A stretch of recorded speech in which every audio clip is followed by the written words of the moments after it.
بسم اللہ الرحمن الرحیم۔ معزز ناظرین السلام علیکم۔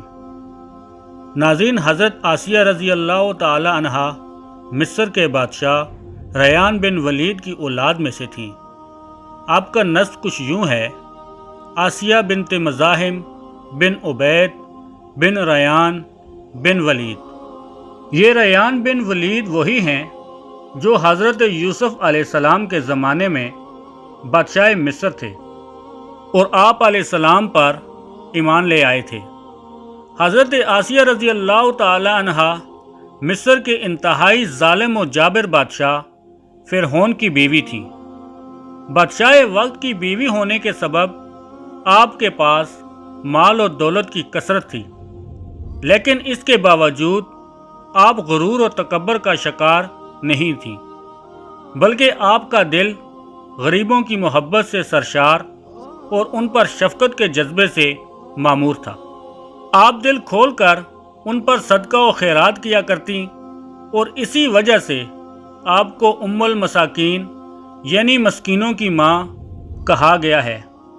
ناظرین، فرعون چونکہ لوگوں کے ساتھ بہت ظالمانہ سلوک کیا کرتا تھا، اس لیے آپ اس سے سخت بیزار تھیں۔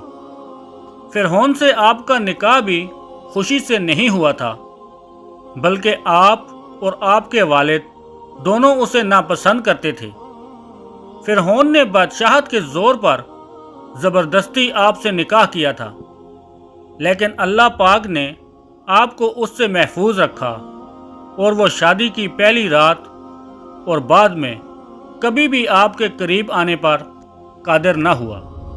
اس لیے آپ کی کوئی اولاد نہیں تھی، اور جو بعض روایات میں فرعون کی ایک بیٹی کا ذکر ملتا ہے، ممکن ہے یہ لڑکی اس کی نہ ہو، یعنی کسی دوسرے سے لے کر پالی گئی ہو۔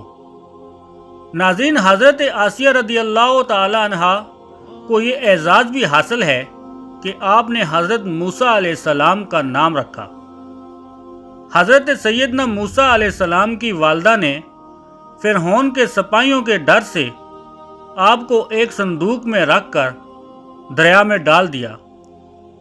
دریا سے ایک نہر فرعون کے محل کے پاس سے بہتی تھی۔ یہ صندوق بہتا ہوا اس نہر میں چلا گیا۔ فرعون نے حکم دیا اسے محل میں لا کر کھولا جائے۔ جب صندوق کھولا گیا تو اس سے ایک خوبصورت بچہ نکلا۔